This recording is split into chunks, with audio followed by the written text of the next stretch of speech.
পড়ে গেছে। আপনারা দেখুন, এই হচ্ছে পুলিশ। ইতিমধ্যে দেখা যাচ্ছে যে একজন গুরুতর আহত হয়েছে।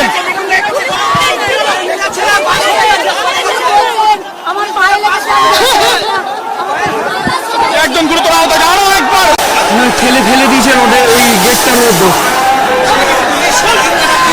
পিছন থেকে ঠেলেছে, কে ঠেলেছে কি করে বুঝবো।